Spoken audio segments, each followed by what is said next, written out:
దేవుడు మన ప్రార్థనలకు జవాబిస్తూ నడిపిస్తున్నాడు. ఈ సమయంలో దేవుని యొక్క వాక్యాన్ని మనము విందాం. ప్రియమైన స్నేహితులారా, మరి ఒక మాట మనం చదువుకుని మనము ముందుకు వెళ్దాం. యోహాను సువార్త 3వ అధ్యాయం 16వ వచనం. యోహాను సువార్త 3వ అధ్యాయం 16వ వచనం. దేవుడు లోకమును ఎంతో ప్రేమించాడు కాగా ఆయన తన అద్వితీయ కుమారునిగా పుట్టిన వారి యందు విశ్వాసం ఉంచు ప్రతి వాడు నశింపక నిత్య జీవం పొందినట్లు ఆయనను అనుగ్రహించెను. వర్తమానంలోకి వెళ్ళే ముందు కొన్ని విషయాలు, క్రైస్తవ్యం గురించి కొన్ని విషయాలు. స్నేహితులారా, ప్రపంచంలో అతిపెద్ద మతం క్రైస్తవ్యం. ప్రస్తుత జనాభా ప్రపంచంలో 800 కోట్లకు పైగా జనాభా నివసిస్తున్నారు. 800 కోట్లలో 200 కోట్లకు పైగా మరి క్రైస్తవులు ఉన్నారు. దేశంలో, ప్రపంచంలో ఉన్నటువంటి 200 దేశాలకు పైగా ఆరాధించబడుతున్నటువంటి, ప్రపంచవ్యాప్తంగా జరుపుకుంటున్నటువంటి, ప్రపంచవ్యాప్తంగా జరిపే పండుగ క్రిస్మస్. ప్రతి దీవి, ప్రతి ద్వీపకల్పము, ప్రతి దేశము, ప్రతి రాష్ట్రము, ప్రతి సంస్కృతి, ప్రతి భాష, ప్రతి తెగ, ప్రతి ప్రజ చేసేటువంటి పండుగ క్రిస్మస్. క్రీస్తు మత స్థాపకుడు కాదు, ఆయన మతాన్ని స్థాపించలేదు, ఆయన మార్గాన్ని చూపించాడు. Christianity is not a religion, it is the way to Holi life, it is the way to heaven. ప్రియమైనటువంటి స్నేహితులారా, మరి బైబిల్లో క్రిస్మస్ గురించి ఏదైతే రాయబడిందో అవన్నీ కూడా చారిత్రాత్మకమైనటువంటి ఘట్టాలు. బెత్లెహేమ్ గురించి రాయబడింది, బెత్లెహేమ్ ఇప్పటికీ కూడా ఉంది. యెరూషలేం గురించి రాయబడింది, యెరూషలేం అనే సిటీ ప్రపంచ పటంలో ఉంది. ఇశ్రాయేల్ దేశం రాయబడింది, ఇశ్రాయేల్ నేషన్ అనేది ప్రపంచ పటంలో ఉంది. ఇవన్నీ కూడా జియోగ్రఫికల్ గా చారిత్రాత్మకమైనటువంటి ప్లేసెస్. అవి ఉన్నవో లేవో ఎవరికి తెలుసు అనే స్థలాలు కాదు, లిటరల్ గా అవి ఉన్నటువంటి స్థలాలు. ప్రతిదీ కూడా మరి బిబ్లికల్, బైబిల్లో రాయబడినవన్నీ కూడా బిబ్లికల్ ఇన్సిడెంట్స్ అన్ని కూడా హిస్టారికల్ గా, జియోగ్రఫికల్ గా, ఆర్కియాలజికల్ గా అన్ని విధాలుగా కూడా ప్రూఫ్ చేయబడినటువంటి విషయాలు. మరి కాబట్టి ఇది సత్యమైనటువంటి విషయం. యేసుక్రీస్తు నిజంగా పుట్టాడు, ఆయన చారిత్రాత్మక పురుషుడు. క్రీస్తు పుట్టిన తర్వాత ఈ యొక్క చరిత్ర రెండుగా విభజించబడింది. క్రీస్తు పూర్వము, క్రీస్తు శకం. BC, బిఫోర్ క్రైస్ట్, క్రీస్తు పూర్వం జరిగినటువంటి చరిత్ర. AD, అన్నో డొమినియన్, అంటే ప్రభు సంవత్సరం, ప్రభు పాలన అని అర్థించిన అన్నో డొమినియన్, అంటే క్రీస్తు వచ్చిన తర్వాత 2024 సంవత్సరాలు. ఈరోజు డిసెంబర్ 24 అని ఎవరైతే పేరుతో డేట్ రాస్తున్నారు వాళ్ళు యేసుక్రీస్తు నమ్మినా నమ్మకపోయినా, యేసయ్య 2024 సంవత్సరాల క్రితం పుట్టాడు అని వాళ్ళు ఒప్పుకొని తీరుతున్నారు. ప్రియమైనటువంటి స్నేహితులారా, మరి ఈరోజు అనేక మంది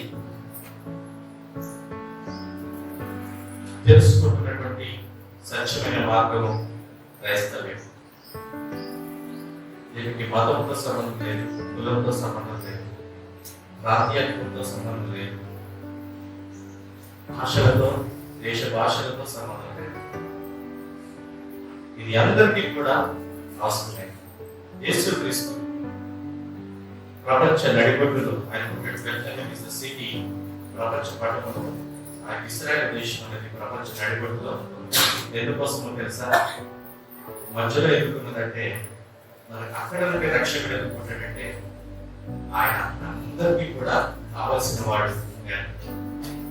యేసుక్రీస్తు అందరికీ ప్రభు అని అపోస్తలుల కార్యం 16:30 వచనం చెబుతుంది.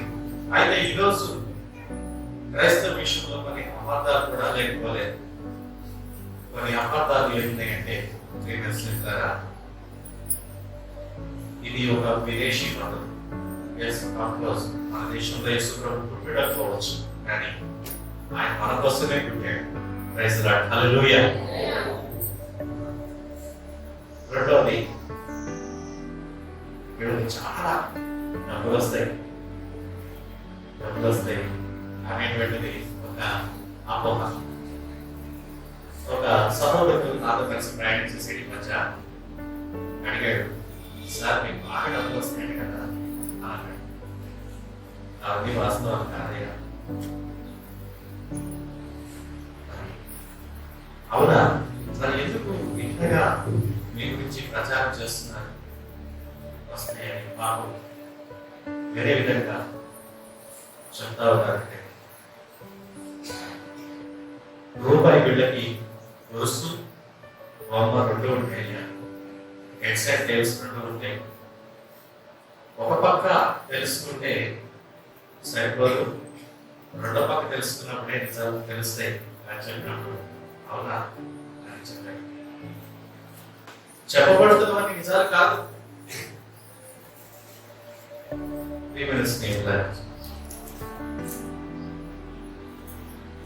క్రైస్తవుల పైన అనేక చోట్ల దాడులు, హింసలు. ఎందుకంటే క్రైస్తవులు తిరిగి ప్రతీకారం తీర్చుకోరు, తిరిగి కొట్టరు. క్రైస్తవులు తిరిగి తిట్టరు. క్రైస్తవులు ఒక చెప్పు మీద పడితే ఇంకో చెప్పు చూపించేటట్టు పెట్టారు. కాబట్టి ప్రతిఘటన అనేది లేదు. కాబట్టి క్రైస్తవులు హింసించబడుతున్నారు. అలా చేయొద్దని ప్రభు చెప్పాడు. కానీ ప్రభు మాట లోబడి వాళ్ళు అలా చేస్తున్నారు. అయితే ఆలోచన చేసింది ఏంటంటే, సత్యం ప్రకటించబడుతున్నప్పుడు కొన్ని చోట్ల క్రైస్తవులను చాలా ఇబ్బంది పెట్టినట్టు పరిస్థితులు ఉన్నాయి. ఈ రోజు కూడా ఎక్కడ అనివార్య కారణం జరుగుతాయని చెప్పి ప్రభుత్వం వారు సెక్యూరిటీ కూడా ఏర్పాటు చేశారు మందిరాల దగ్గర. ఎందుకు యొక్క అవాంఛనీయమైన సంఘటనలు ఆలోచన చేస్తే ఒక విషయం అర్థమవుతూ వస్తుంది. ఒక బలవంతుడు ఉన్నాడు, ఒక బలహీనుడు ఉన్నాడు. ఎందుకు బలహీనుడు ప్రతిఘటనకు మారిపోతున్నాడు అంటే, తన దగ్గర బలం లేదని తెలిసి, తను డిఫెండ్ చేసుకోలేనటువంటి పరిస్థితి తెలిసి, తనకు ఇక శక్తి చాలా అనుకున్నప్పుడు బలహీనుడు ఏం చేస్తారంటే ఇక దాడులకు పాల్పడతారు. కాబట్టి ప్రేక్షకులారా,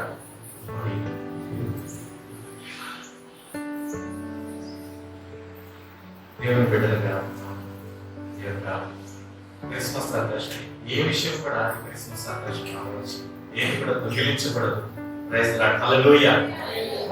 రక్షణ ఆనందము ఏ విషయం కూడా మరో క్రిస్మస్ సంతోషం దొంగిలించబడదు. ఈరోజు కొత్త బట్టలు కుట్టుకొని వేసుకున్నవాడు మీ మనసు సంతోషంగా ఉండవచ్చు. ఒకవేళ ఎవరన్నా మనలో కుట్టుకోలేక పాత చొక్కాని వేసుకున్నవాడు మరి అయ్యో నేను కొనుక్కోలేక బాధపడచ్చు. కానీ ఆ జస్ట్ ఆ చిన్న క్యాజువల్ థింగ్ అంటే ఒక షర్ట్ లేనంత మాత్రాన, లేదా ఒక నూతన వస్తువు లేనంత మాత్రాన అది ఈ యొక్క క్రిస్మస్ ఆనందాన్ని దొంగిలించకూడదు. జ్ఞాపకం చేసుకోండి, ప్రభు పుట్టినప్పుడు ఆయన కొత్త బట్టలు ఏం లేవు, కొద్ది బిడ్డలో ధరించుకోబడ్డాడు. క్రీస్తు మన పైరూపంలో కాదు, వస్త్రాలలో, అలంకరణలో, ఆడంబరాల్లో కాదు, మన హృదయంలో ప్రభు. ప్రియమైనటువంటి స్నేహితులారా, యేసుక్రీస్తు ప్రభు వారి గురించి మరి వాక్యంలో కొన్ని ప్రవచనాలు, పాత నిబంధన ప్రవచనాలు మనం చూసుకొని మనం ముందుకెళ్దాం. యేసుక్రీస్తు పుట్టుక గురించి మొట్టమొదటిగా బైబిల్లో చెప్పబడినటువంటి ఫస్ట్ ప్రవచనం ఎక్కడ ఉందో ఎవరైనా చెప్పగలుగుతారా? ఎక్కడ రాయబట్టి యేసుక్రీస్తు పుడతాడు అనే మొట్టమొదటి ప్రవచనం ఇక్కడి నుంచి వినాలనుకుంటున్నాను. మీకా కన్నా ముందు, యెషయా కన్నా ముందు, సంఖ్యాకాండం కన్నా ముందు, ఆదికాండం 3వ అధ్యాయం 15వ వచనంలో యేసు ప్రభు పుడతాడు అనే మొట్టమొదటి ప్రవచనం రాయబడింది. చదువుదాం. ఆదికాండము 3వ అధ్యాయము 15వ వచనం. మరియు నీకును స్త్రీకిని నీ సంతానమును ఆమె సంతానమును వైరము కలుగజేసెదను. అది నిన్ను తల మీద కొట్టును, నీవు దానిని మడిమి మీద కొట్టుదు అని చెప్పాను. ఇది హవ్వతో దేవుడు ఇచ్చినటువంటి వాగ్దానం ఏంటంటే, హవ్వను పాపం చేశావు, అవిధేయత చూపావు, తినొద్దన్న పండు తిన్నావు, నువ్వు తినడమే కాకుండా నీ భర్తను ప్రేరేపించి భర్త కూడా ఇచ్చావు. మరి ఇద్దరు కూడా నాకు అవిధేయత చూపారు కాబట్టి నా సన్నిధి నుంచి మిమ్మల్ని తోలివేస్తున్నాను. ప్రతిరోజు కూడా సాయంకాలం చల్లపూట నాతో కలిసి తిరిగేవాడు, నా ముఖాన్ని చూసేవాడు, మీరు ప్రత్యక్షంగా నాతో సహవాసం కలిగి ఉన్నవాడు. ఆయన ఈ అవిధేయత వల్ల మీరు నా యొక్క ముఖాన్ని ఇక ఎన్నడూ చూడకుండా తోటలో నుంచి వెళ్ళబడుతున్నాను. ఇక నా సన్నిధి మీకు కనపడకుండా పంపించి వేస్తున్నాను. మళ్ళా తిరిగి నన్ను ముఖాముఖిగా మీరు చూడాలి అంటే ఒక రక్షకుడు పుడతాడు. ఆయన స్త్రీ సంతానంగా పుడతాడు. ఆయన కన్యకు స్త్రీకి పుడతాడు. ఆ రక్షకుడి ద్వారా తిరిగి మళ్ళా నన్ను ముఖాముఖిగా చూస్తారు అని చెప్పి ఎవరంటే, మరియు నీకును స్త్రీ సంతానమును వైరం కలగ చేస్తాను. అది నిన్ను తల మీద పెట్టను, నీవు దానిని మడమి మీద. తల మీద పెట్టడము, మడిమి మీద పెట్టడము ఏంటిది? స్త్రీ సంతానంగా పుట్టేది యేసుక్రీస్తు గురించి అయితే, తల మీద కొట్టడము, మడిమి మీద కొట్టడము క్రీస్తు మరణాన్ని గురించి కూడా రాయబడేటువంటి మొట్టమొదటి ప్రవచనం ఇది. దీన్ని ఏమంటారంటే ప్రోటో ఇవాంజలిజం, మొట్టమొదటి సువార్త. యేసుక్రీస్తు గురించి ప్రవచించబడ్డ మొట్టమొదటి సువార్త అని వచనాన్ని అంటారు. సర్పము మోసం చేశావు కాబట్టి, పాము రూపంలో వచ్చి మోసం చేశావు కాబట్టి, ఈ యొక్క స్త్రీ సంతానము ఏం చేస్తారంటే నిన్ను తల మీద పడతారు. పాము ఎక్కడ పడితే శాస్త్రం చెప్పండి, ఎక్కడ పెట్టినా సార్, నడుము మీద పెట్టినా, పాము మీద పెట్టినా సార్, తల చిన్న కొడితేనే దాని ప్రాణం పోతుంది. యేసయ్య శిలువలో అదే చేశాడు. ఆయన శిలువ మీద మరణించినప్పుడు సాతాను తల ఆయన పాదాల మీద దొరకబడింది. సాతాను యొక్క శక్తి అంతా కూడా జయించబడింది. మరణము ముందు విరవబడింది. సాతాను శక్తి జయించబడింది. చివరికి సమాధి కూడా గెలిచాడు ఆయన. చూడండి ప్రేక్షకులారా, మరి సాతాను తల చిలుక పెట్టిన, ఎవరికైనా పాపం చంపిన అనుభవం ఉన్నవాడికి తెలుస్తుంది, లేదా చూసిన వాళ్ళు తల మీద కొట్టి దాన్ని బాగా చిన్న కొట్టేసి ఇక దాన్ని ఇదేం చేయలేదు అని వదిలేస్తా వస్తే సేపు ఏం చేస్తుందని ఆడిస్తూనే ఉంటుంది, పూర్తి ప్రాణం పోయేదాన్ని. ఇప్పుడు సాధారణ చేస్తున్నట్టు పని అదే.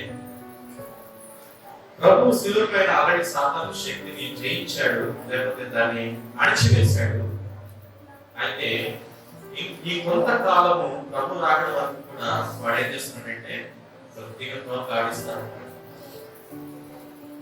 ఎవరిని విడుదల దాన్ని గర్జించే సింహం తిరుగుతూ ఉన్నాడు. అయితే ప్రేక్షకులారా, ఈ క్రిస్మస్ సందేశం ఎందుకో తెలుసా?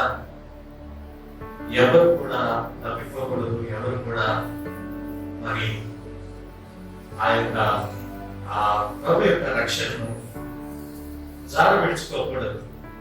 జ్ఞాపకం చేసుకోండి, ఆ సర్పం ఏం చేస్తారు, నేను మడమి మీద పడుతుంది అంటే చూడండి, యేసయ్య పాదాల్లో మేకులు పట్టబడ్డాయి. యేసు ప్రభుని ఈ సర్పము గాయపరుస్తుంది అన్నారు. మరి నిజంగానే ఈ ప్రవచనం నెరవేరుతూ ఆయన ప్రాణంలో మేకలు పెట్టబడి, చేతుల్లో మేకలు పెట్టబడి, తన దేహం అంతా కూడా చీల్చబడింది. కానీ యేసయ్య పుడతాడని, ఆయన మరణిస్తాడని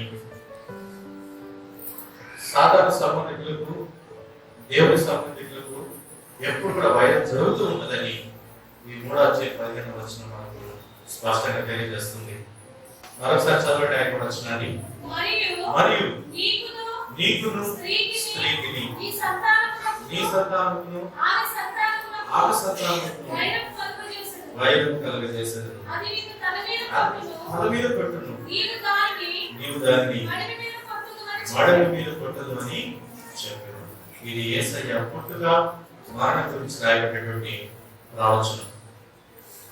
సంఖ్యాకాండము 24వ అధ్యాయము, సంఖ్యాకాండం 24వ అధ్యాయం 17వ వచనాన్ని చదువుదాం. దానికన్నా ముందు ఆదికాండంలో చదువుదాం. ఆదికాండం 49వ అధ్యాయము 8వ వచనం నుండి 12వ వచనం వరకు చదువుదాం. యూదా నీ సహోదరులను స్తుతించెదరు, నీ చెయ్యి నీ శత్రువుల మెడ మీద ఉండును, నీ తండ్రి కుమారులు సాగిలపడుదురు. యూదా పరవశింపుము, నా కుమారుడా నీవు పట్టిన దాన్ని తిరిగి వచ్చినవి. సింహము వలెను గర్జించు ఆడసింహము వలెను అతను కాడు ముడుచుకొని పట్టుకొనెను. షిలోహు వచ్చు వరకు యూదా యొద్ద నుండి దండము తొలగదు, అతని కాళ్ళ మధ్య నుండి రాజదండము తొలగదు. ప్రజలు అతనికి విధేయులైందురు. ద్రాక్షావల్లికి తన గాడిదను, ఉత్తమ ద్రాక్షావల్లికి తన గాడిదను పెట్టి ద్రాక్షారసములో తన బట్టలను, ద్రాక్షాల రక్తములో తన వస్త్రములను ఉతుకును. అతని కన్నులు ద్రాక్షారసం చేత ఎర్రగాను, అతని పళ్ళు పాల చేత తెల్లగాను ఉండును. ప్రభువైన యేసుక్రీస్తు పుట్టుగా ఆయన మరణం గురించి రాయబడిన ప్రవచనం. యాకోబు ముసలివాడైపోయాడు. యాకోబు ముసలివాడైపోయి నాకు అర్థమైంది, తను చనిపోబోతున్నాను అర్థమైంది. 12 మంది కొడుకులను పిలిచాడు. పిలిచి ఒక తండ్రిగా తన చివరి మాటలను ఈ 12 మంది కుమారులకు చెప్తున్నాడు. 12 మంది గోత్రకర్తలకు చెప్తూ ఉంటున్నాడు. అందులో యూదా వరకు వచ్చినప్పుడు 8 వచనాల నుంచి 12 వచనాలు ఆయన చెప్పి ఉంటున్నాడు. 1వ వచనం చదువుతాం. 49వ అధ్యాయం 1వ వచనం చూస్తే, యాకోబు తన కుమారులను పిలిచి ఇట్లనెను, మీరు కూడిరండి, అంత్య దినములలో అక్కడ అంత్య దినములలో అనే మాట జ్ఞాపకం పెట్టాలి. చివరి రోజుల్లో ఏం జరగబోతుంది అంటే, మరి రానున్నటువంటి కాలాల్లో ఏం జరగబోతుంది? అంత్య దినములలో మీకు సంభవింపబో సంగతులను తెలియచేయుడి. యాకోబు కుమారులారా విడివచ్చి ఆలకించుడి, మీ తండ్రి ఇశ్రాయేలు మాట వినుడి. 12 కుమారులు చెప్తున్నారు. 3వ వచనంలో రూబేనుతో ప్రారంభించాడు. 5వ వచనంలో షిమియోను దగ్గరికి వచ్చాడు. ఏమండి అలా వస్తూ 8వ వచనంలో యూదా దగ్గరికి వచ్చి మరి అంటున్నాడు కదా. 10వ వచనంకి వస్తే 8వ వచనంలో యూదా నీ సహోదరులు నిన్ను స్తుతిస్తారు, ఎందుకంటే నీ కడుపులో నుండి మెస్సయ్య పుడతాడు. నీ యొక్క గోత్రంలో నుంచి 12 గోత్రాలు ఉన్నప్పటికీ కూడా నీ గోత్రంలో నుంచి మెస్సయ్య పుడతాడు. కాబట్టి నీ గోత్రం ఎలా ఉంటుందంటే స్తుతించబడే గోత్రంగా ఉంటుంది. వాస్తవానికి యూదా అనే పేరుకి స్తుతి అని అర్థం. ఆ స్తుతి అని అర్థం. నీ గోత్రం నుంచి స్తుతులు మారుపడుతాయి. 10వ వచనంలో షిలోహు వచ్చే వరకు రాజదండం తొలగిపోయింది. షిలోహు అంటే అర్థం ఏంటంటే మెస్సయ్య, యేసయ్య. మెస్సయ్య పుడతాడు, అభిషేకుడు పుడతాడు, రక్షకుడు పుడతాడు. షిలోహు అనే పదానికి అసలైన అర్థము సమాధానకర్త. ఆ సమాధానకర్తని నీ గోత్రంలో నుంచి పుడతాడు. ఆయన రక్షకుడు అవుతాడు. ఆయన ఎలా రక్షకుడు అవుతాడంటే మరి 11-12 వచనం చదివితే ఆయన ద్రాక్షావళిలాగా వస్తాడు. ద్రాక్షాల రక్తంలో ఉన్న వస్త్రాలు మరి ఉతకబడతాయి. అతని కన్నులు ద్రాక్షారసం చెంది ఎర్రగా ఉంటాయి. అతని పళ్ళు అతని ఇచ్చే రక్షణ తెల్లగా ఉంటది, శుద్ధి చేస్తే. ద్రాక్షారసము, ద్రాక్షావళి ఇవన్నీ కూడా ఆయన శిలువ పైన ద్రాక్షారసం తన రక్తాన్ని కాలుస్తాడు అని దానికి గుర్తుగా ఆయన శిలువ ప్రారంభిస్తాడు. చూడండి, ఆ విధంగా ఆయన వచ్చాడు. ఆయన వచ్చి నిజంగా ఒక ద్రాక్షావళి లాగా, ఒక ద్రాక్ష పండుగ ఆ పండ్ల రసము లాగా ఆయన రక్తాన్ని కార్చాడు. ఇవన్నీ కూడా యేసుక్రీస్తు గురించి ముందుగానే చెప్పబడ్డ ప్రవచనాలు. సంఖ్యాకాండం 24వ అధ్యాయం వద్ద సంఖ్యాకాండం 24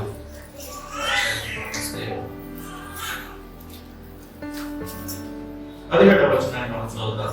ఆయనను చూచుచున్నారు కానీ ప్రస్తుతం ఉన్నట్టు కాదు, ఆయనను చూచుచున్నారు కానీ సమీపమున్నట్టు కాదు.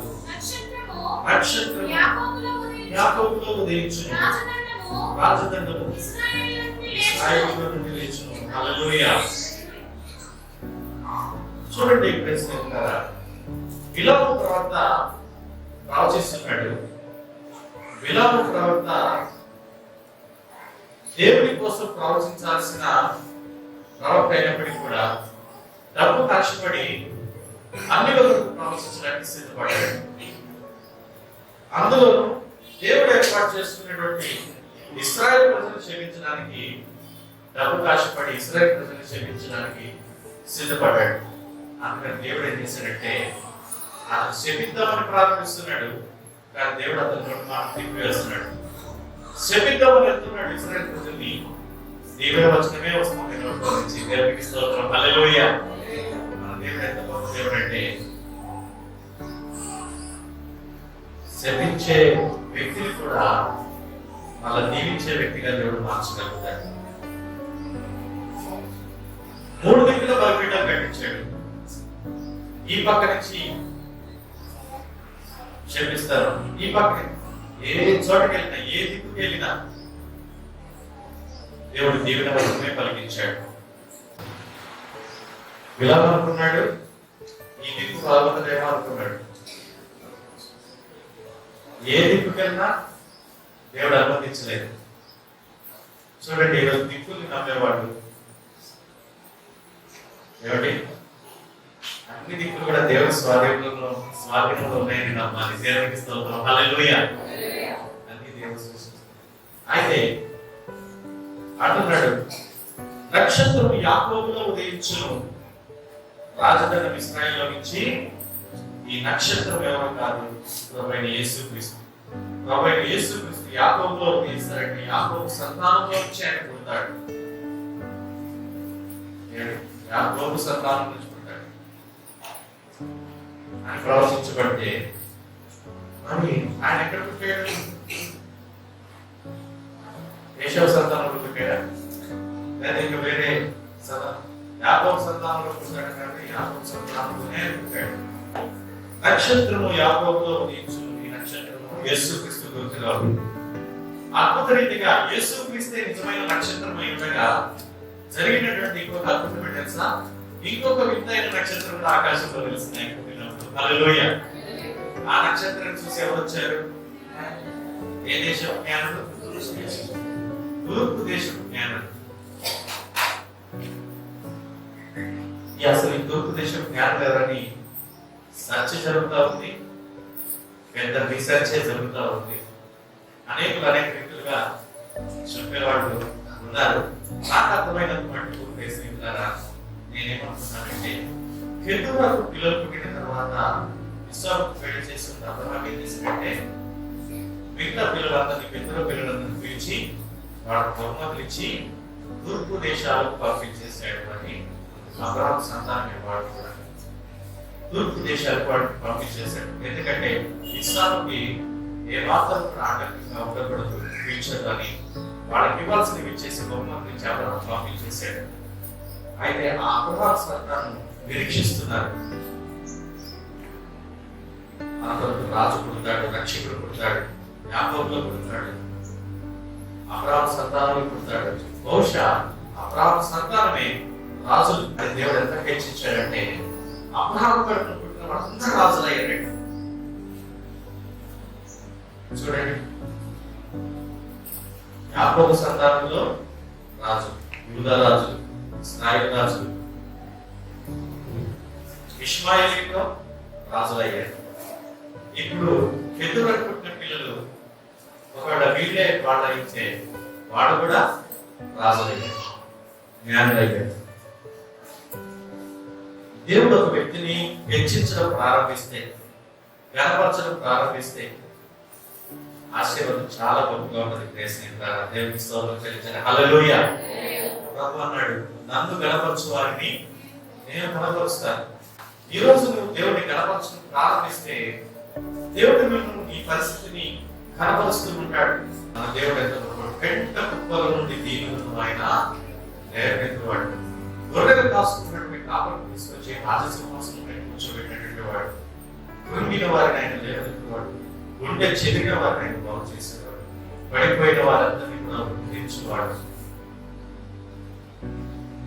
సబ్బు లేని దాన్ని ఇలాగా చేసేవాడు. వారిలో ఒంటరైన వాడిని 1000 మందిగా చేసేవాడు. ఇదిగో ఆయన ఎంతో కనపరిచే వారిని కనపరిచేటువంటి వాడు. అబ్రహాము సంతానంలో నుంచి మరి వాళ్ళు వచ్చారు. నక్షత్రం యాకోబులో ఉదయించింది, రాజదండం ఇశ్రాయేలులో నుంచి లేచింది. ఆ నక్షత్రం పుట్టింది, నిజమైన నక్షత్రం యేసయ్య కూడా పుట్టాడు. ఈ నక్షత్రం రెండింటినీ కనెక్ట్ చేస్తారు. చూసారా? మరి ఆయన నక్షత్రం వల్లే ఆయన పుడతాడన్నది నెరవేరింది. యెషయా గ్రంథము 7వ అధ్యాయము 14వ వచనం మనం చదువుతాం. యెషయా గ్రంథం 7వ అధ్యాయం 14వ వచనం. కాబట్టి ప్రభు ఆడే ఒక సూచన మీకు చూపును, ఆలకించుడి, కన్యక గర్భవతి కుమారుని కని అతనికి ఇమ్మానుయేలు అని పేరు పెట్టును. చూసారా? ఆయన కన్యకకు పుడతాడని రాయబడి. Praise Lord. హల్లెలూయా. అంటే ఒక ప్రశ్న, ఎందుకు ఆయన అసలు పుట్టాల్సి వచ్చింది? యేసయ్య అక్కడ ఇల్లు ఖాళీ చేసి వచ్చాడు ఇక్కడికి భూమికి. ఎందుకోసము? అక్కడ ఇల్లు బాగాలేదనా ఆయనకి? అక్కడ ఇరుకైందేనా ఆయనకి? ఎందుకోసం ఖాళీ చేశాడు ఆయన? అక్కడ ఏమని తెలుసా? ఆయనకి సింహాసనం, మహిమ, స్తుతులు, దేవతల స్తుతులు, ఓకే, ఆయన పూజారులు సమస్తము ఉన్నప్పటికీ కూడా ఆ మంచి స్థితిని వదిలిపెట్టుకొని ఇరుకైన ఇంట్లోకి, ఈ భూమికి ఆయన ఎందుకు వచ్చాడో తెలుసా? ఎందుకు మనిషిగా మారవలసి వచ్చిందంటే, చాలా మంది ఇరుకైన ఇంట్లో నుంచి విశాలమైన ఇంట్లో వెళ్తారు, కానీ ఆయన విశాలమైన ఇంట్లో నుంచి ఇరుకైన ఇంట్లోకి వచ్చాడు. ఎందుకోసం అంటే ఆయన శిలువ మూసి రక్తం చిందించి మనకు పాప క్షమాపణ ఇవ్వడంతో రక్తం చిందించాలి అంటే ఆయన ఒక దేహం అవసరం. ఆయన రక్త మాంసములు కలిగిన దేహం అవసరం. అందుకని ఆయన కూడా రక్త మాంసములు కలిగినటువంటి శిశువుగా, కుమారుడుగా ఆయన తల్లి గర్భంలో కన్యకకు ఆయన పుట్టాడు. ఆయన పుట్టుకలో ఒక పర్పస్ ఉంది ఏంటంటే, ఆ దేహం ఎందుకు ధరించాడు అంటే ఆ దేహం ద్వారా మనకు ప్రాయశ్చిత్తం చేయాలి. మన తప్పులకు, పాపములకు ప్రాయశ్చిత్తం చేయాలి. మనం గ్రహించినా గ్రహించకపోయినా చేసిన ప్రతి తప్పు ఒక డాగులాగా మిగిలిపోతుంది. మన శరీరం పైన, మన ఆత్మ పైన, మన మనస్సులో, మన మనస్సాక్షి పైన ఒక మత్సలాగా మిగిలిపోతుంది. వీటన్నిటినీ కడగాలి అంటే ఆయన రక్తం చిందించాలి. రక్తం చిందించాలంటే ఆయనకు ఒక దేహం కావాలి. మనుషులమైన మన కొరకు మరి ఆ త్యాగం చేయాలంటే ఆయన కూడా మనిషిగా ఆయన దిగి వచ్చాడు. మనిషిగా ఆయన దిగి వచ్చాడు. అందుకని ఆయన కన్యక గర్భంలో పుట్టాడు. యేసుక్రీస్తు జన్మ ఎందుకు పరిశుద్ధమైందంటే ఆయన కన్యకకు పుట్టాడు, పరిశుద్ధాత్మ శక్తి ద్వారా పుట్టాడు. ఆ జన్మ ఆయన రక్తము అన్ని కూడా పరిశుద్ధమైనటువంటి. ఇదిగో కన్యక గర్భవతి కుమారుడు, అతనికి ఇమ్మానుయేల్ అని పేరు పెట్టబడింది. కన్యకకు పుట్టాడు. ఇమ్మానుయేల్ అనే పేరు అర్థం ఏంటి తెలుసా? ఇమ్మానుయేల్ అంటే ఏంటి? దేవుడు మనకు తోడు. ఎందుకోసం యేసయ్య పుట్టాడంటే నీకు తోడుగా ఉండడానికి ఆయన పుట్టాడు. ఎప్పుడు తోడుగా ఉంటాడు? నీ సంతోషంలో నీకు తోడుగా ఉంటాడు, నీ దుఃఖంలో తోడుగా ఉంటాడు, నువ్వు తండ్రిని కాస్తున్నప్పుడు తోడుగా ఉంటాడు, నువ్వు ఆరోగ్యం కలిగి మనసు మీద పడ్డప్పుడు నీకు తోడుగా ఉంటాడు, ఒంటరి సమయాల్లో నీకు తోడుగా ఉంటాడు. ఏమండి? ప్రతి సమయంలో కూడా నీకు తోడుగా ఉండడానికి ఆయన పుట్టాడు, ఇమ్మానుయేలుగా పుట్టాడు. ఎవరన్నా ఈ విధంగా అడగండి, నాతో ఒక వారం రోజుల పాటు 24/7 ఎక్కడికి కదలకుండా నాతోనే ఉండాలి. ఎవరన్నా అడిగి చూడండి. 24 గంటలు ఒక వారం రోజుల పాటు 24/7 అసలు బయటికి వెళ్ళచ్చు. నేను ఎటు మూవ్ అయితే నువ్వు కూడా అటే మూవ్ అవ్వాలి, నేను ఎటు వెళ్తే అటే వెళ్ళాలి, నాతోనే ఉండాలి. You must spend time with me 24/7 for 7 days. అని ఎవరన్నా అడిగి చూడండి. అది చివరికి నీ తండ్రి అయినా, నీ తల్లి అయినా, నీ కూతురైనా, నీ కొడుకైనా, కడుపున భర్త అయినా, కడుపు బిడ్డలైనా, రెండో రోజు విసుక్కోకపోతే అడగండి. దేవునికి స్తోత్రం. Hallelujah. But Jesus is the Emmanuel. ఆయన ఇమ్మానుయేలుగా నీతో ఉండడానికి ఆయన పుట్టాడు. Not only 24/7 but 24/7 into 365 days he will be with you. ఆయన నీతో ఉండడానికి ఆయన ఇమ్మానుయేలుగా పుట్టాడు. ఎవరైనా జీవితంలో నేను ఒంటరిదాన్ని, నేను ఒంటరి వాడిని, నాకు ఎప్పుడు లేదని ఎవరైనా ఫీల్ అవుతున్న వాడు ఉంటే ఈ మాట ఆలోచించండి. నువ్వు ఒంటరిదానికి ఎప్పటికీ కాదు, నువ్వు ఒంటరి వాడికి అసలే కాదు. ఎందుకంటే ఇమ్మానుయేలు దేవుడు నీతో ఉన్నాడు. Praise the Lord. Hallelujah. Emmanuel నీతో.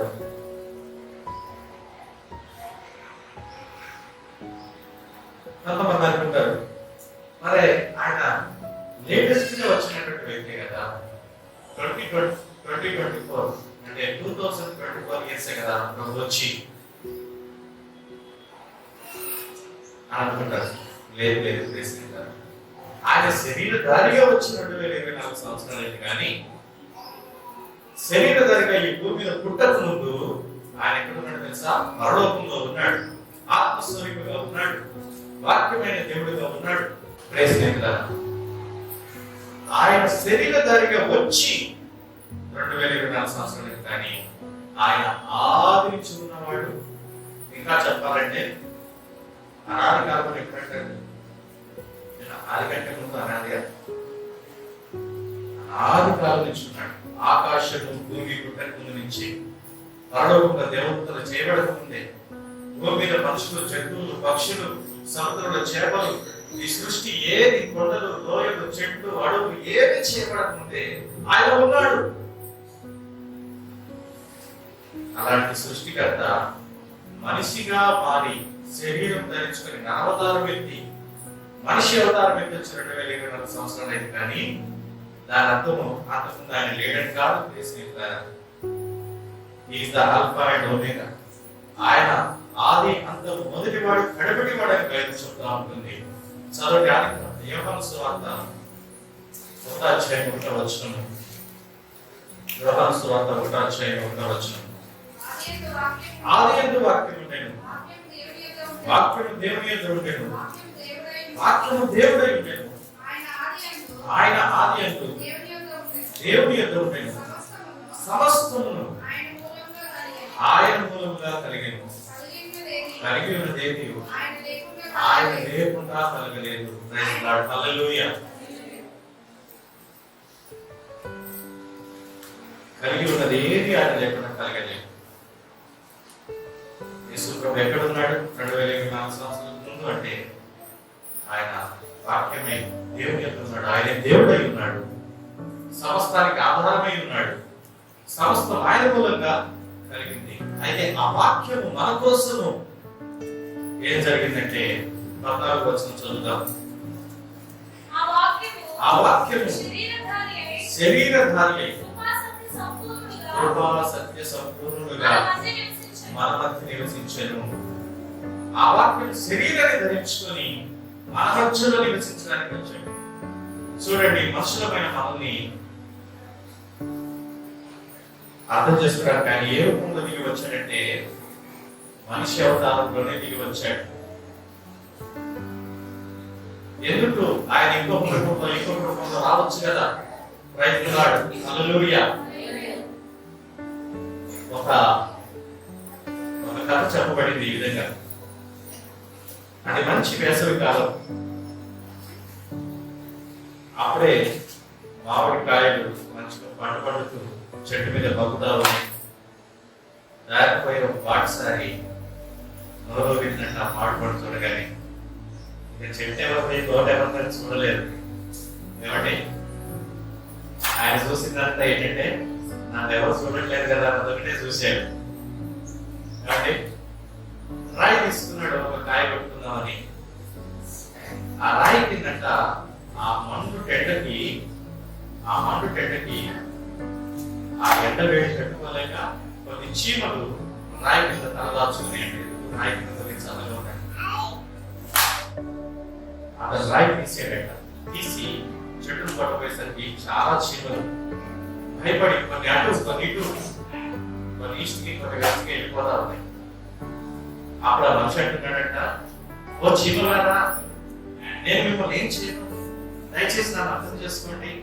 నేను మీకు హాని చేయడానికి రాలేదు. నాకు కావాల్సింది రాయి మాత్రమే. Just I want to take the stone to hit the mangoes. Just మామిడికాయలు కొట్టుకోవడానికి నేను రాయి తీసింది తప్ప దయచేసి చీమలారా నన్ను అపార్థం చేసుకోకండి, మీరు ఇక్కడే ఉండండి అంటున్నాడంట. నాకు అర్థమవుతుందా? అయినా సరే వెళ్ళిపోతాను. చీమకి ఆ మనిషి భాష అర్థం కావట్లేదు. నా చీమ చెప్పాలంటే ఏ రూపంలో చెప్పాలి?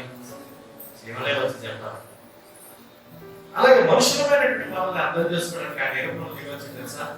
మనిషిగానే దిగి వచ్చాడు. ఇంకా ఏ రూపంలో దిగి వస్తే నువ్వు అర్థం చేసుకునే వాడికి కాకపోవచ్చు. మనిషిలో మనిషి పుట్టాడు, దేవుడైన కూడా మనిషి పుట్టాడు. అది గొప్పతనం అండి. ఎవరైనా ఒక భిక్షగాడిని, అయ్యా రోజు చిరిగిపోయిన బట్టలు, ఆ చేతిలో పాత్ర, అడుక్కునే పాత్ర, మురికి బట్టలు వేసుకుని వీధుల్లో తిరిగి యాచించి ఆ చెల్లెల కోసం యాచించి ఈ జీవితం నీకు బాగుందా? నువ్వు ఒకరోజు రాజు ఎందుకు కాకూడదు? ఒకరోజు నువ్వు రాజవస్త్రాలు ధరించుకొని ఆ యొక్క యాచించేటువంటి పాత్ర బదులు రాజదండాన్ని పట్టుకొని మరి పర్సన్ టు పర్సన్ నువ్వు అడుగునే బదులు పల్లకీలో తిరుగుతూ చక్కగా ఒకరోజు you can be the king for one day అంటే ఆ భిక్షకుడు ఎంతగా సంతోషిస్తాడండి. ఏమంటారు? దేవుడు వారు నాకు నాకే అవసరం లేదండి, నన్ను ఈ రోజే రాజుగా చేయండి అంటారు. అవునా కాదు? కానీ అదే ఒక రాజుని, రాజా రోజు బంగారు కుర్చీలో కూర్చుంటున్నావు, బంగారు మంచం మీద పడుకుంటున్నావు, బంగారు బిళ్ళెల్లో తింటున్నావు, బంగారు పాత్రలో నీళ్లు తాగుతున్నావు, బంగారు పీఠం పెట్టుకున్నావు, పట్టినంతా బంగారమే. ఎందుకయ్యా ఇంత రాజుగా నువ్వు రోజు జీవిస్తున్నావు? Why can't you be a beggar అంటే ఒక భిక్షగాడిగా ఒక రోజు ఎందుకు జీవించకూడదు అంటే రాజు ఇష్టపడతాడా? చెప్పండి. పేదవాడు గొప్పవాడిగా మారడానికి ఇష్టపడతాడు కానీ గొప్పవాడు పేదవాడిగా మారడానికి ఇష్టపడాడు. అయితే నా ప్రభువైన యేసుక్రీస్తు గొప్పవాడై ఉండి, సర్వశక్తిమంతుడై ఉండి, శ్రీమంతుడై ఉండి, సకలము కలిగి సకలానికి ఆధారం కలిగిన వాడై ఉండి మన కొరకు మట్టి దేహాన్ని ధరించడానికి, ఒక పేదవాడిగా పుట్టడానికి ఆయన ఇష్టపడ్డాడు. That is the Christmas. ప్రియమైన స్నేహితులారా, ఆయన పుట్టాడు, శరీరధారిగా ఆయన పుట్టాడు. మీకు ఆయన బెత్లెహేంలో పుట్టాడు. అయితే క్రిస్మస్ సందేశం ముగించే ముందు అయితే మనం ఏం చేయాలి? ఆయన పుట్టితే నాకేంటి సంబంధం అనుకునేవాడు. ఎస్, నీకు సంబంధం ఉంది. ఆయన పుట్టుకతో నీకు సంబంధం ఉంది. ఆ సంబంధం ఏంటంటే నువ్వు ఆయన విశ్వాసం ఉంచాలి. నా యొక్క విశ్వాసం ఉంచుకుంటే వాడు నశింపక నిత్య జీవం పొందుకుంటాడు అని చదువుతున్నాను. ఏమని విశ్వసించాలి? నాకెందుకు ఆయన అవసరంగా అని అనుకోవచ్చు. ఆయన పుట్టిందే నీ కోసం. ఆయన పుట్టిందే నిన్ను రక్షించడం వరకు. యేసు అనే పేరుకి రక్షకుడు అని అనుకో. ఆయన రక్షణ ఇచ్చేవాడు. నీ ఆత్మను రక్షిస్తాడు. చాలా మంది దేహం గురించే మాట్లాడతారు, దేహం గురించే ఆలోచిస్తూ ఉంటారు. ఈ దేహాన్ని హెల్తీగా ఉంచుకోవాలి, ఈ దేహాన్ని మంచి తిండి పెట్టాలి, మంచి వస్త్రం ఇవ్వాలి, మంచి నిద్ర, ఇంకా సౌందర్యంగా ఉంచుకోవాలి దేహాన్ని. నీకు తెలుసా దేవుడు నీకు ఒక ఆత్మ పెట్టాడని? నువ్వు మరణిస్తే ఆత్మ ఎక్కడికి వెళ్తుందో తెలుసా? ఆత్మ నశించకుండా నిత్య జీవం పొందుకోవాలంటే ఏం చేయాలో తెలుసా? అందుకని నీకు రక్షకుడు అవసరం. మరణించిన తర్వాత నేను లేపగలిగేవారో తెలుసా? నేను శాశ్వత జీవము నీకు చేరుతుంది యేసుక్రీస్తు ప్రభువారు. నువ్వు చేసిన తప్పులకు, నువ్వు చేసిన అపరాధాలకు తన రక్తంలో కడిగి నీకు పాపక్షమాపణ ఇచ్చేది ఎవరో తెలుసా? యేసుక్రీస్తు ప్రభువారు. వెనకాల చూడండి, ఒక శిలువ కనపడుతుంది. ఆ శిలువ మీద ప్రాణం పెట్టాలి అని ఒకే ఒక ఉద్దేశంతో ఆయన పుట్టాడు. ఎందుకు ప్రాణం పెట్టాలంటే నీవు నేను చేసినటువంటి తప్పులను కడగడానికి వేరే మార్గం ఏమీ కూడా లేదు. కొంతమంది త్రాసు సూత్రాన్ని వాడుతున్నారు. త్రాసు అంటే తెలుసు కదా, ఎవరు త్రాసు కాంట అక్కడ సూత్రాన్ని వాడుతున్నారు కదా. ఏంటంటే ఒక తక్కెడలో నేను ఇన్ని తప్పులు చేశాను కాబట్టి, ఇన్ని పాపాలు చేశాను కాబట్టి మళ్ళా ఏం చేస్తా, ఇంకో తక్కెడలో అన్ని పుణ్యకార్యాలు చేస్తా. అప్పుడేమవుతుంది? బ్యాలెన్స్ అవుతుంది. ఎవరి కాలం అంతా చెడిపోయి బ్రతికి వయసుపై పడ్డాక మంచి కార్యాలు చేసుకుంటూ కూర్చొని బ్యాలెన్స్ చేసుకుంటే ఆ గుడ్ డీడ్స్, మంచి కార్యాలు నీకు రక్షించలేవు. నీతి కార్యాలు నీకు రక్షించలేవు. ఒకవేళ నీతి కార్యాల ద్వారానే పరలోకం చేరుకోగలిగితే, రక్షణ దొరికితే, నరకం తప్పించబడితే ఈ రోజు ఎవరు కూడా యేసు ప్రభువుని విశ్వసించాల్సిన పని లేదు. అందరూ కూడా సగం జీవితం అంతా చెడు పనులు, సగం జీవితం అంతా మంచి పనులు చేసుకుంటే, బ్యాలెన్స్ చేసుకుంటే సరిపోతుంది. నీకు నరకం తప్పించబడే పరలోకం. కానీ ప్రెసిడెంట్ కదా, నీతి కార్యాలన్నీ కూడా మురికి గుడ్డలుగా ఉందని దేవుని దృష్టిలో వాక్యం. అయితే మనం ఏం చేయాలి?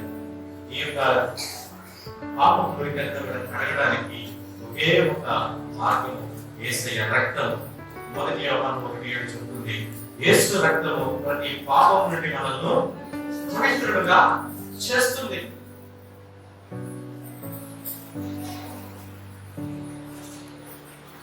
ఎవరన్నా ఇంకా పాపాలు కడగగలిగి, ఎవరన్నా పాపాలు పవిత్రంగా చేసి నరకం నుంచి తప్పించి పరలోకానికి చేర్చేవాడు ఉన్నారు, మరణించినా కూడా తిరిగి లేపగలిగిన వారు ఉన్నారంటే వాళ్ళని మనం వెతకవచ్చు.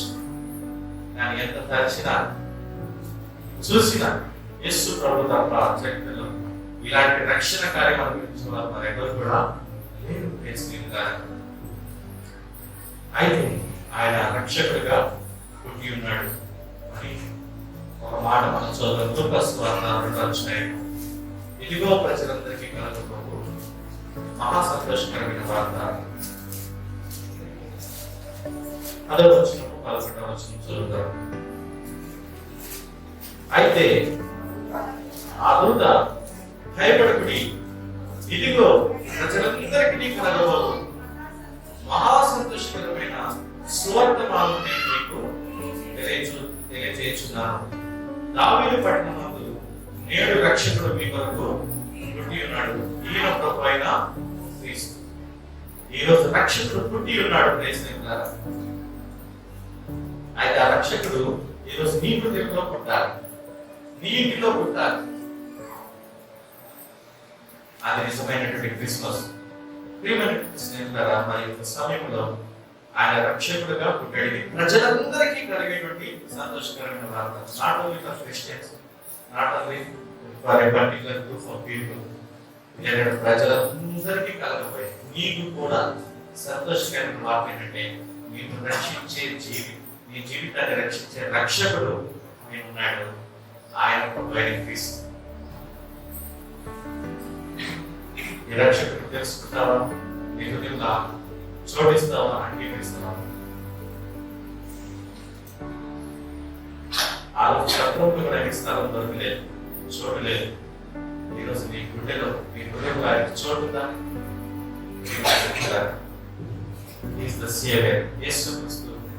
రక్షకుడు, లోక రక్షకుడు, నీ జీవితాన్ని రక్షించేటువంటి రక్షకుడు. నీ నిత్య నరకాగ్ని నుండి, నిత్య నాశనం నుండి, ఏడుపును పండు కొరికేటువంటి యుగాలు పండు కొరికేటువంటి నరకం నుండి తప్పించే దేవుడని ఈరోజు క్రిస్మస్ సందర్భంగా తెలియజేస్తున్నాను.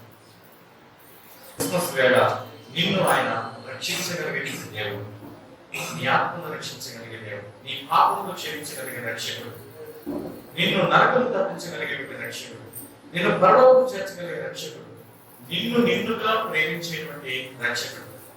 లోక ప్రేమలు ఎలా ఉంటాయి తెలుసా? ఫస్ట్ మారు, అప్పుడు నేను ప్రేమిస్తాను. కండిషన్ ఏంటి? నువ్వు మారాలి, అప్పుడే నా ప్రేమ నీకు ఇస్తాను. ఎలా మారాలి? మారడం అంటే డ్రెస్ మార్చుకొని రావాలా? హెయిర్ స్టైల్ మార్చుకొని రావాలి? ఏం మార్చుకొని రావాలి? ఏం మార్చుకోవాలి తెలుసా? నాకు ఏది ఇష్టమో నా ఇష్టాల ప్రకారంగా నువ్వు మారాలి. కొన్నిసార్లు ప్రేమ ఎందుకు విఫలమవుతుంది తెలుసా? వీళ్ళు ఇష్టపడ్డట్టు మనం ఉన్నటువంటి మనకు కష్టము. దాని వల్ల ఈ ప్రేమ వదులుకోవడమే బెస్ట్ అనుకొని అక్కడికి రిలేషన్స్ కట్ అయిపోతాం. కానీ ఏ కండిషన్ పెట్టకుండా, ఏ షరతులు లేకుండా, అన్కండిషనల్ గా నువ్వు ఎలాంటి స్థితిలో ఉన్నా, ఎలాంటి పరిస్థితిలో ఉన్నా, నీ స్థితి ఏదైనా జబ్బుపడ్డా, దుర్మార్గంగా జీవిస్తున్నా, దుష్టుడిగా జీవిస్తున్నా, దేవుడికి దూరం అయిపోయి, అందరంత దూరం వెళ్ళిపోయి నీ బ్రతుకును చెడుకున్నా, లేకపోతే నీ జీవితంలో శాంతి సమాధానం లేకున్నా, తాగుతున్నా, చెడు వ్యసనానికి గురైనా, లేకపోతే ఎవరికి ఇష్టం లేనటువంటి వ్యక్తిగా నా కడుపును చెడగొట్టేవరాదు, నా కడుపును చెడగొట్టేవమైంది అనేటువంటి స్థితి అనిపించుకున్నా, నిన్నుగా ప్రేమించే ఒక రక్షకుడు ప్రభువైన యేసుక్రీస్తు. దేవునికి స్తోత్రం, హల్లెలూయా. ఆయన నిన్ను ప్రేమిస్తున్నాడు. నిన్నుగా ప్రేమించి నీ గత జీవితం అంతటినీ కూడా శుద్ధి చేసి నీకు ఒక నూతన జీవితం ఇవ్వడానికి పుట్టినటువంటి రక్షకుడు యేసుక్రీస్తు వారు. అందుకని ఆయన జన్మదినం మరి జ్ఞాపకం చేసుకుంటాం. ఒకటి ఈరోజు నువ్వు ఆయన విశ్వసిస్తే నీకు కూడా ఆయన రక్షకుడిగా ఉంటాడు. ఈ రక్షణ సువార్త అనేది నశించుచున్న వారికి వెరితనంగా ఉంటుంది, రక్షించబడుచున్న మనకు దేవుని శక్తి అయి ఉంది. మనం చదువుతాం. రండి, ప్రభువుని విశ్వసిద్దాం. ఆయన ఎందుకోసం పుట్టాడు? మన నూతన జీవితం ఇవ్వడానికి. తల్లిదండ్రులకు జన్మనిచ్చారు, దాన్ని మనం చెడుకుంటూ వచ్చారు. అయితే యేసయ్య పునర్జన్మ, నూతన జన్మ మనకు ఇస్తా అంటాడు. ఆత్మ సంబంధమైనటువంటి జన్మ ఇస్తా అంటాడు. ఆ నూతన జన్మ మనం పొందుకుందాం, మరి నూతన జీవితాన్ని కలిగి మరి ప్రభువుని స్తుతిద్దాం. అలాంటి కృప దేవుడు మనందరికీ దయచేయను గాక.